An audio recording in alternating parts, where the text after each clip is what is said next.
ये आकाशवाणी है। कार्यक्रम स्पॉटलाइट में प्रस्तुत है विश्व स्वास्थ्य दिवस पर स्वास्थ्य और परिवार कल्याण मंत्रालय के अपर सचिव और राष्ट्रीय स्वास्थ्य मिशन के मैनेजिंग डायरेक्टर विकासशील के साथ आकाशवाणी संवाददाता भूपेंद्र सिंह की विशेष बातचीत। आकाशवाणी में आपका स्वागत है। सर, सभी के लिए बेहतर स्वास्थ्य सुनिश्चित करने और देश की स्वास्थ्य सुविधाओं में गुणात्मक परिवर्तन लाने के लिए सार्वजनिक स्वास्थ्य कवरेज के लक्ष्य को हासिल करने के लिए सरकार द्वारा क्या क्या कदम उठाए गए? माननीय प्रधानमंत्री जी के कुशल नेतृत्व में वर्ष 2017 में राष्ट्रीय स्वास्थ्य नीति जारी की गई थी, जिसके अंतर्गत ये लक्ष्य किया गया था कि हम देश में यूनिवर्सल हेल्थ कवरेज यानी सार्वभौमिक स्वास्थ्य सुविधाएं विकसित करेंगे, संचारी रोगों का उन्मूलन करेंगे, गैर संचारी रोगों के प्रभाव में कमी लाएंगे। और इस परिकल्पना को पूरा करने के लिए सरकार ने 2018 में आयुष्मान भारत लॉन्च किया, जिसके अंतर्गत 14 अप्रैल 2018 को हेल्थ एंड वेलनेस सेंटर्स के कार्यक्रम की शुरुआत की गई। माननीय प्रधानमंत्री जी द्वारा छत्तीसगढ़ के जांगला में पहला हेल्थ एंड वेलनेस सेंटर उद्घाटित किया गया। गरीबी रेखा से नीचे जीवन यापन करने वाले करीब 10 करोड़ से अधिक परिवारों को कैटास्ट्रोफिक हेल्थ एक्सपेंडिचर से सुरक्षित करने की दृष्टि से प्रधानमंत्री जन आरोग्य योजना भी प्रारंभ की गई, जो कि आयुष्मान भारत का एक दूसरा पहलू है। इसके अलावा विगत वर्ष प्रधानमंत्री जी द्वारा आयुष्मान भारत डिजिटल मिशन और Ayushman Bharat health infrastructure mission की भी प्रारंभ की गई, इस पर को भी प्रारंभ किया गया। इस प्रकार इन 4 जो मिशन मोड प्रोग्राम्स हैं, इनके माध्यम से राष्ट्रीय स्वास्थ्य नीति के लक्ष्यों की पूर्ति और जो एसडीजी गोल्स हैं हेल्थ के लिए, उनकी लक्ष्यों की पूर्ति के लिए सरकार सतत रूप से काम कर रही है। सर, राष्ट्रीय स्वास्थ्य मिशन के तहत केंद्र सरकार किस तरह राज्यों को मदद पहुंचाकर एक मजबूत स्वास्थ्य प्रणाली विकसित करने का प्रयास कर रही है? राष्ट्रीय स्वास्थ्य मिशन 2005 में प्रारंभ किया गया था और 2014 में राष्ट्रीय अर्बन हेल्थ मिशन भी शुरू किया गया। 2018 से राष्ट्रीय स्वास्थ्य मिशन में एक नई दिशा माननीय प्रधानमंत्री जी के नेतृत्व में मिली है। हेल्थ एंड वेलनेस सेंटर्स का क्रियान्वयन राष्ट्रीय स्वास्थ्य मिशन के अंतर्गत किया जा रहा है और बहुत से महत्वाकांक्षी लक्ष्य एनएचएम के अंतर्गत पूरे किए जा रहे हैं। इसमें देश को टीबी मुक्त बनाना 2025 तक, मलेरिया मुक्त बनाना 2030 तक और इसके अलावा अन्य बहुत सी बीमारियों का उन्मूलन और गैर संचारी रोगों के प्रभाव में कमी लाने का कार्य किया जा रहा है। इस योजना के अंतर्गत राज्यों को वित्तीय संसाधन और तकनीकी मदद उपलब्ध कराई जाती है और मुझे बताते हुए खुशी है कि एनएचएम के अंतर्गत पिछले 3-4 साल में बहुत उल्लेखनीय प्रयास किए गए हैं। सर, देश भर में अब तक 1 लाख से अधिक आयुष्मान भारत स्वास्थ्य और आरोग्य केंद्र खोले जा चुके हैं। इन केंद्रों ने बुनियादी स्वास्थ्य सेवाओं की बेहतर पहुंच लोगों तक सुनिश्चित करने में किस तरह महत्वपूर्ण भूमिका निभाई है? वर्तमान में लगभग 1,17,000 हेल्थ एंड वेलनेस सेंटर्स देश में अब क्रियाशील हैं। In health and wellness centres पर एक कम्युनिटी हेल्थ ऑफिसर या मिड लेवल सर्विस प्रोवाइडर की व्यवस्था की गई है। इन सेंटर्स पर गैर संचारी रोगों की स्क्रीनिंग, मातृ एवं शिशु स्वास्थ्य से संबंधित सुविधाएं और इसके अलावा एक विस्तृत स्वास्थ्य पैकेज की व्यवस्था की गई है, जिसमें आंख, नाक, कान, गला, मेंटल हेल्थ और पैलिएटिव केयर और बेसिक इमरजेंसी केयर जैसी सुविधाओं का भी समावेश किया गया है। पहले प्राथमिक स्वास्थ्य केंद्रों और उप स्वास्थ्य केंद्रों पर केवल सुविधाएं सामान्यतया मातृ एवं शिशु स्वास्थ्य एवं कम्युनिकेबल डिजीज यानी संचारी रोगों की व्यवस्था तक सीमित होती थी। अब इसका विस्तार किया गया है। इसके अलावा सभी हेल्थ एंड वेलनेस सेंटर्स पर टेली कंसल्टेशन और टेलीमेडिसिन की भी व्यवस्था की जा रही है, जिसके माध्यम से लोगों को अब इलाज की सुविधाएं उनके घर के समीप एक समुचित दूरी के अंदर उपलब्ध हो सकेंगी और ट्रेडिशनल हीलर्स या प्राइवेट सेक्टर में महंगा इलाज कराने की निर्भरता लोगों की इसमें कम होगी। इस कार्यक्रम के अंतर्गत अभी प्रारंभिक रूप से सभी हेल्थ एंड वेलनेस सेंटर्स पर गैर संचारी रोगों की स्क्रीनिंग का काम प्रारंभ कर दिया गया है। इन सेंटर्स पर दवाइयों के वितरण की भी व्यवस्था की गई है और डायग्नोस्टिक्स की भी व्यवस्था की गई है, जिसके माध्यम से लोगों के हेल्थ पर, प्राथमिक स्वास्थ्य पर जो होने वाला खर्चा है उसमें काफी कमी आने की उम्मीद है। सर, गैर संचारी रोग की अगर बात करें तो गैर संचारी रोग देश में मौतों का प्रमुख कारण है और 60% से अधिक मौतें इन्हीं रोगों से होती हैं। लोगों को इन रोगों की चपेट में आने से बचाने के लिए सरकार किन किन बातों पर अधिक ध्यान केंद्रित कर रही है? सरकार का ध्यान गैर संचारी रोगों की इलाज की व्यवस्था की तरफ भी है और बचाव की व्यवस्था की तरफ भी है। जो हेल्थ एंड वेलनेस सेंटर्स के माध्यम से एनसीडी स्क्रीनिंग की जाती है, उसका उद्देश्य यही है यदि किसी व्यक्ति में इस प्रकार के लक्षण हैं कि ये रोग उन्हें हो सकते हैं, जैसे हाइपरटेंशन, डायबिटीज या कैंसर इत्यादि, तो उनका जल्द से जल्द पहचान की जाए और पहचान करके जो भी संबंधित लोग हैं उन्हें प्रारंभिक उपचार भी उपलब्ध कराया जाए और ये भी सलाह दी जाए कि कैसे ये सुनिश्चित करें कि आगे ये रोग और बढ़े नहीं, क्योंकि ये जितने भी एनसीडीज हैं ये विशेष रूप से हाइपरटेंशन या हाई ब्लड प्रेशर और डायबिटीज ये जैसे जैसे बढ़ते हैं ये अन्य रोगों का भी कारण बनते हैं। तो हेल्थ एंड वेलनेस सेंटर्स के माध्यम से इस बात पर विशेष रूप से फोकस किया जा रहा है कि लोग हेल्दी लाइफस्टाइल अपनाएं, नियमित प्राणायाम या योग अभ्यास करें, उसके लिए योग की भी व्यवस्था हेल्थ एंड वेलनेस सेंटर्स पर है और साथ ही संतुलित आहार लें ताकि रोगों से प्रतिरोधक क्षमता बढ़ सके और पर्सनल हाइजीन और कम्युनिटी हाइजीन का भी ध्यान रखें। तो हेल्थ एंड वेलनेस सेंटर्स के माध्यम से बचाव की दिशा में काफी सारे काम किए जा रहे हैं। साथ ही यदि किसी की पहचान ये होती है कि उसे कोई हाइपरटेंशन या डायबिटीज के लक्षण है या उनको रोग की स्थिति है, तो ऐसी स्थिति में उनके नियमित उपचार की भी व्यवस्था की जा रही है ताकि आगे चलकर इन रोगों के कारण कोई कॉम्प्लिकेशंस लोगों को न हो। सर, सतत विकास लक्ष्य की बात करें तो भारत लगातार इन लक्ष्यों को हासिल करने की दिशा में बढ़ रहा है।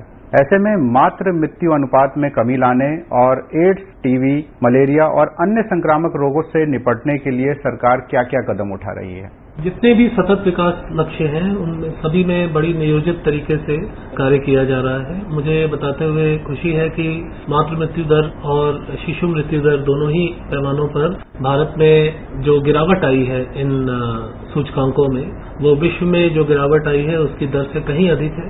कुछ प्रदेश ये लक्ष्य अब हासिल भी कर चुके हैं और हम सतत रूप से इन लक्ष्यों की तरफ बढ़ रहे हैं। मुझे पूरा विश्वास है कि हम सतत विकास लक्ष्य की जो समय सीमा है 2030, उसके काफी पहले ही इन दोनों सूचकांकों में हम एसडीजी गोल्स को हासिल कर लेंगे। जहां तक संचारी रोगों के उन्मूलन का प्रश्न है, उसमें भी बहुत सुनियोजित तरीके से कार्य किया जा रहा है। आपको जानकर खुशी होगी कि जहां तक टीबी का प्रश्न है, लक्षद्वीप अब टीबी फ्री सर्टिफाई हो चुका है। कश्मीर का एक जिला बड़गांव पिछले साल टीबी फ्री सर्टिफाई हुआ और कई अन्य जिले हैं और राज्य हैं जो इस दिशा में बहुत तेजी से बढ़ रहे हैं। मलेरिया की अगर बात करें तो भारत विश्व का एकमात्र ऐसा देश है जिसने पिछले 4 साल में 85% से अधिक मलेरिया में कमी करके दिखाई है। कोविड पैंडेमिक के दौरान भी इन प्रयासों में कहीं किसी प्रकार की कोई कमी नहीं आई है और केसेस में लगभग 85% की कमी है। मोर्टेलिटी या मृत्यु में करीब वहां भी 85% की कमी है और मलेरिया के लिए भी अब हम तेजी से एसडीजी गोल्स की तरफ बढ़ रहे हैं। इसके अलावा कुछ अन्य रोग हैं जिनके भी एलिमिनेशन पे काम चल रहा है, जैसे लिम्फेटिक फाइलेरियासिस या हाथी पांव, काला आजार और एक विशेष लक्ष्य के साथ मोतियाबिंद के ऑपरेशंस का जो भी बैकलॉग है उसे भी कवर करने के लिए एक अभियान चलाया जा रहा है। सर, सरकार टेलीमेडिसिन को बढ़ावा देने के लिए क्या क्या कदम उठा रही है? इस दिशा में ई संजीवनी किस हद तक मददगार साबित हुई है? कोविड महामारी के दौरान हमने ये देखा कि टेक्नोलॉजी का उपयोग करके बहुत सारी सुविधाएं लोगों तक पहुंचाई जा सकती हैं और इसी को ध्यान में रखते हुए कोविड वैक्सीनेशन के लिए आपको ज्ञात है कि कोविन प्लेटफॉर्म का उपयोग किया गया। इसी प्रकार से डॉक्टरी सलाह लोगों तक पहुंचाने के लिए घर बैठे लोग सलाह प्राप्त कर सके, उसके लिए ई संजीवनी प्लेटफॉर्म को लॉन्च किया गया। अब इसका और विस्तार बड़ी तेजी से किया जा रहा है और सभी जो हेल्थ एंड वेलनेस सेंटर्स हैं वहां पर ई संजीवनी की व्यवस्था की जा रही है ताकि लोग जो टेक्नोलॉजी सेवी हैं, जिनके पास इंटरनेट कनेक्शन है, स्मार्टफोन वगैरह है, वो खुद सीधे डॉक्टरी सलाह प्राप्त कर सकें और जिनके पास ये सुविधाएं नहीं है उनके लिए हेल्थ एंड वेलनेस सेंटर्स के माध्यम से ये सुविधाएं प्रदान की जा सके। इसके लिए इमरजेंसी कोविड रिस्पांस पैकेज में और राष्ट्रीय स्वास्थ्य मिशन के अंतर्गत राज्यों को पर्याप्त धनराशि उपलब्ध कराई गई है और इस दिशा में ये व्यवस्था की जा रही है कि प्रत्येक जिले में एक टेली कंसल्टेशन या टेलीमेडिसिन हब बने और जितने भी हेल्थ एंड वेलनेस सेंटर्स हैं वो सभी के सभी टेली कंसल्टेशन सुविधाएं प्रदान करें। सर, कोविड महामारी के संदर्भ में यदि देखा जाए तो सरकार द्वारा जो 4 मिशन मोड परियोजनाएं शुरू की गई हैं, उसने कोविड महामारी का सामना करने में एक महत्वपूर्ण भूमिका अदा की है। तो भविष्य की अगर स्वास्थ्य संबंधी चुनौतियों से निपटने में ये 4 मिशन मोड परियोजनाएं किस हद तक मददगार साबित होंगी? माननीय प्रधानमंत्री जी की जो कल्पना है आयुष्मान भारत की, उसके अंतर्गत ये जो 4 मिशन आपने बताया शुरू किए गए हैं, इन सभी मिशन का बड़ा ही स्पष्ट ऑब्जेक्टिव है।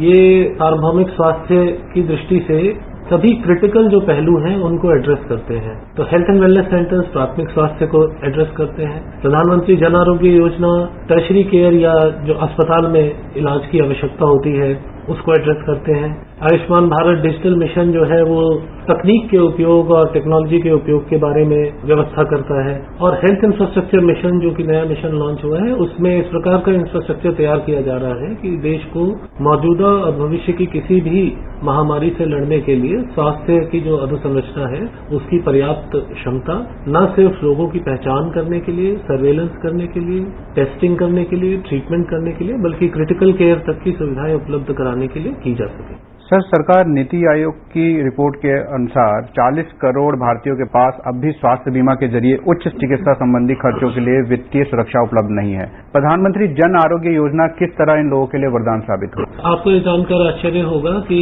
देश का एक बहुत आबादी का एक बड़ा सिग्निफिकेंट हिस्सा कैटास्ट्रोफिक हेल्थ एक्सपेंडिचर यानी आपातकालीन स्वास्थ्य का जो खर्च होता है उसके कारण गरीबी रेखा के नीचे चला जाता है। ऐसे सभी परिवारों को प्रोटेक्ट करने के लिए प्रधानमंत्री जन आरोग्य योजना के अंतर्गत एक सुरक्षा कवच 5 लाख रुपए तक का प्रदान किया जाता है और इस योजना के अंतर्गत बहुत तेजी से काम हो रहा है। करीब 3 करोड़ से अधिक लोग अब तक इससे लाभान्वित भी हो चुके हैं और इससे लोगों को कैटास्ट्रोफिक हेल्थ एक्सपेंडिचर या हॉस्पिटल एक्सपेंडिचर के प्रति सुरक्षा भी मिली है और एक्सेस भी बढ़ी है। पहले केवल सरकारी अस्पतालों पर निर्भरता थी, अब क्योंकि इसमें प्राइवेट हॉस्पिटल्स भी पैनल्ड है इसलिए अब गरीब आदमी प्राइवेट हॉस्पिटल्स में भी इस योजना के अंतर्गत इलाज करा सकता है। सर, कोविड-19 महामारी ने एक बार फिर डॉक्टरों और स्वास्थ्य कर्मियों की अहम भूमिका को सामने लाकर खड़ा कर दिया। ऐसे में देश भर में डॉक्टरों और स्वास्थ्य कर्मियों की संख्या में और इजाफा करने और हेल्थ इंफ्रास्ट्रक्चर को और मजबूत बनाने के लिए सरकार द्वारा क्या क्या कदम उठाए गए हैं? इसके 2 पहलू हैं। एक तो जो आबादी के अनुपात में मानव संसाधनों की कमी का जहां तक प्रश्न है उसके लिए बहुत सारे रिफॉर्म्स मेडिकल एजुकेशन के क्षेत्र में किए गए हैं। नेशनल मेडिकल कमीशन की स्थापना अभी हाल ही में allied health care professionals act बनाया गया है, उसके अंतर्गत पैरामेडिक्स के लिए अच्छी व्यवस्था होगी।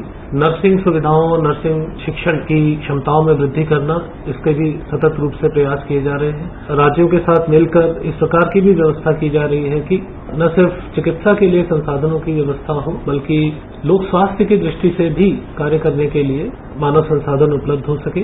साथ ही स्वास्थ्य के क्षेत्र में न सिर्फ मानव संसाधनों की उपलब्धता महत्वपूर्ण है बल्कि ये भी महत्वपूर्ण है कि इन मानव संसाधनों, डॉक्टर्स, नर्सेज, पैरामेडिक्स की क्षमताओं का विकास सतत रूप से किया जा सके। इसके लिए राष्ट्रीय स्वास्थ्य मिशन के अंतर्गत सभी राष्ट्रीय कार्यक्रमों में विभिन्न प्रकार के ट्रेनिंग मॉड्यूल्स की व्यवस्था है और ऑनलाइन ट्रेनिंग की भी बड़े पैमाने पर व्यवस्था की गई है। और साथ ही जैसे कोविड महामारी के दौरान हमने देखा कि हमने कुछ सेंटर्स ऑफ एक्सीलेंस वगैरह डेवलप किए एम्स वगैरह में, तो इस प्रकार के सेंटर्स ऑफ एक्सीलेंस भी डेवलप किए जा रहे हैं ताकि जो मानव संसाधन है उनकी क्षमता का भी सतत रूप से विकास किया जा सके। सर, सरकार के स्वास्थ्य कार्यक्रमों को लेकर आगे आने वाले वर्षों में क्या क्या योजनाएं और कार्यक्रम शुरू करने की स्वास्थ्य और परिवार कल्याण मंत्रालय की योजनाएं हैं? पहली बात तो हेल्थ एंड वेलनेस सेंटर्स का जो प्रधानमंत्री जी ने हमें लक्ष्य दिया है कि दिसंबर 2022 तक हम 1.5 lakh health and wellness centres को क्रियाशील करें, तो एक तो वो प्रायोरिटी है। जब उनको हम क्रियाशील कर रहे हैं तो उसके साथ साथ आबादी को in health and wellness centres पर सभी प्रकार के जो एक्सपैंडेड रेंज ऑफ सर्विसेज है वो अवेलेबल हो, उसका लक्ष्य है। साथ ही सभी हेल्थ एंड वेलनेस सेंटर्स पर टेली कंसल्टेशन की सुविधा उपलब्ध हो। प्रधानमंत्री जन आरोग्य योजना के अंतर्गत योग्य परिवार हैं उनको गोल्डन कार्ड्स वगैरह मिले और इलाज की सुविधा मिले, उस पर कार्य चल रहा है। हेल्थ इंफ्रास्ट्रक्चर मिशन की एक नई योजना प्रारंभ की गई है, अब उसका इम्प्लीमेंटेशन शुरू किया जा रहा है, तो उसमें भी अगले 5 साल के जो निर्धारित लक्ष्य हैं उनकी पूर्ति की जानी है। और आयुष्मान भारत डिजिटल मिशन जो कि नया मिशन पिछले साल लॉन्च हुआ है, उसके अंतर्गत भी आगे कार्य किया जाएगा, जिसके माध्यम से लोगों को और इलाज के सुविधाओं के लिए और सुलभता से इलाज उपलब्ध हो सकेगा। सर, आकाशवाणी को अपना कीमती समय देने के लिए बहुत बहुत धन्यवाद सर। बहुत बहुत धन्यवाद। अभी आप सुन रहे थे विश्व स्वास्थ्य दिवस पर स्वास्थ्य और परिवार कल्याण मंत्रालय के अपर सचिव और राष्ट्रीय स्वास्थ्य मिशन के मैनेजिंग डायरेक्टर विकासशील के साथ आकाशवाणी संवाददाता भूपेंद्र सिंह की विशेष बातचीत। ये कार्यक्रम आकाशवाणी के समाचार सेवा प्रभाग द्वारा प्रस्तुत किया गया। इसे आप हमारे mobile app news on AIR और YouTube channel news on AIR official पर भी सुन सकते हैं। इस कार्यक्रम के संबंध में अपनी प्रतिक्रिया आप हमें ईमेल कर सकते हैं पता है AIRNSDtalks@gmail.com। ये कार्यक्रम फिर से सुनने के लिए लॉग ऑन करें हमारी वेबसाइट newsonair.nic.in।